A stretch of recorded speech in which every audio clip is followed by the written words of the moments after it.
আজকে অন্য অন্য দল ছেড়ে আমাদের দলে আসছে কেন? কি করবে? অন্য দলে প্রতীক নিয়ে পাস করে বঞ্চনার শিকার হচ্ছে। যে ওয়ার্ড থেকে গ্রাম পঞ্চায়েতের মেম্বার পাস করেছে সেই ওয়ার্ডে পঞ্চায়েত কোনো কাজ দিচ্ছে না, জনকল্যাণমুখী কোনো কাজ করছে না, রাস্তাঘাট আরও যে সুযোগ সুবিধা সেই কাজগুলি করছে না, তারাকে একদম প্যাঁচার মতো করে বসিয়ে রাখছেন। যার ফলে তারা দেখছে যে না, আমরা এইভাবে আর কতদিন থাকবো? মানুষের প্রতিশ্রুতি দিয়ে আমরা অন্য দলের প্রতীক নিয়ে, সিপিএম, কংগ্রেস বা বিজেপি এই প্রতীক নিয়ে আমরা পাস করেছিলাম, এখানে আর মানুষের কাজ করা যাচ্ছে না। তাই তারা সুপরিকল্পিতভাবে গণতান্ত্রিক সিস্টেমটাকে ধ্বংস করেছে, যার ফলে আজকে অন্য দল ছেড়ে তৃণমূলে যেতে বাধ্য হচ্ছে। কেউ আপনাদের এমন কোনো আদর্শ নেই, তৃণমূল দলটার মধ্যে এমন কোনো আদর্শ নেই যে আপনাদের আদর্শ দেখে সেই দলের মধ্যে ঢুকবে।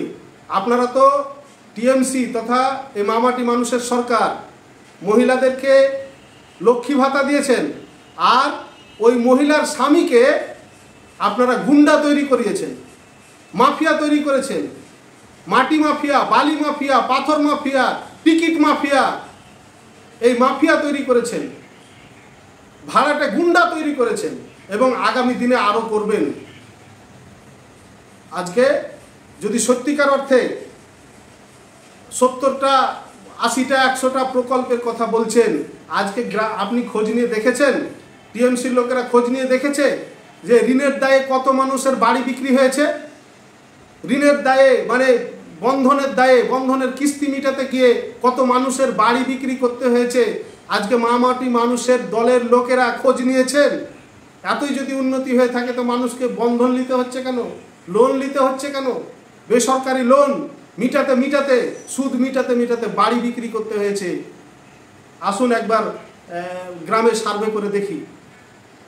আজকে গ্রাম উন্নয়ন, নির্মল বাংলার প্রচার করছেন আমাদের তৃণমূলের নেতা নেত্রীরা, নিজেরা অলিগলি সাফ করছেন। কই আজকে যে গ্রামে গ্রামে ময়লা ফেলার জায়গা তৈরি করার কথা ছিল, সেগুলিকে নিয়ে গিয়ে নির্দিষ্ট স্থানে ফেলার কথা ছিল, কই?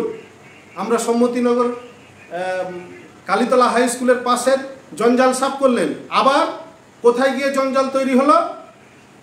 ওই কর্মতীর্থের সামনে আবার নোংরা তৈরি হলো। কি লাভ হলো? আজকে এক পশলা বৃষ্টি হলে জল জমে যায় রাস্তায়, মানুষ চলতে পারে না। এই হচ্ছে উন্নয়ন?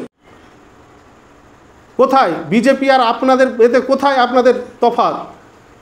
বিজেপিরা জয় শ্রীরাম বলে চিৎকার করে উন্নয়নের কথা বলে, আপনারা জয় জগন্নাথ বলে উন্নয়নের কথা বলছেন। কোথায় আপনাদের কাছে ধর্মনিরপেক্ষতা? আপনারা মানুষকে ধর্মনিরপেক্ষতার বাদ দিয়ে আপনারা আরএসএসের এজেন্ডাকে বাস্তবায়ন করে মানুষকে জোর করে গিলিয়ে খাওয়াচ্ছেন।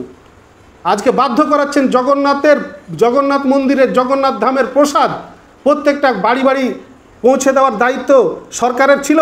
এগুলি ধর্মনিরপেক্ষতা? আজকে ভাতাখোর ইমামরা কিছু বলবে না, ভাতা খেতে পাচ্ছে তো তারা কিছু বলবে না। কিন্তু আমরা দেখেছি এইরকম ধর্মনিরপেক্ষতার ওপরে যখনই সিপিএমের আমলে সিপিএমের কোনো কর্মসূচি ধর্মনিরপেক্ষতার উপরে আঘাত আনছিল, তখন আলেমরা পথে নেমেছিল। কিন্তু আজকের আলেমদের তো হাত বাঁধা, 3000 টাকায় তারা মাথা বিক্রি করে রেখেছে। আজকে এই সরকারের জন্য কিছু বলবে না। আজকে ওই পীরজাদা কাসেম সিদ্দিকী বিশাল বড় তৃণমূলের পোস্ট পেয়েছেন। পোস্ট পেয়ে সাধারণ সম্পাদকের পদে বসেছেন।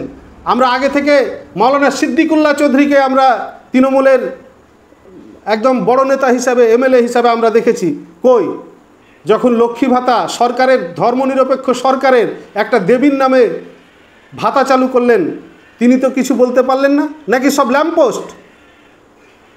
আজকে প্রসাদ দেওয়া হচ্ছে, কই নওশাদ সিদ্দিকী, কাসেম সিদ্দিকী বড় পোস্ট পেয়েছেন। আপনি পীরজাদা, পীরেদের বংশধর, আপনারা ইসলাম রক্ষার দায়িত্ব নিয়েছেন।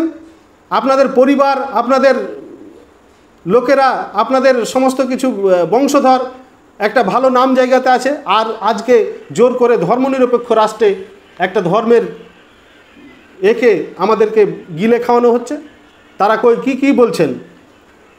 আসুন আমরা এগুলি ভাবতে শিখি। দলমত নির্বিশেষে আজকে যারা ভিডিওটি দেখলেন অবশ্যই শেয়ার করে বেশি বেশি মানুষের দরবারে পৌঁছে দেন।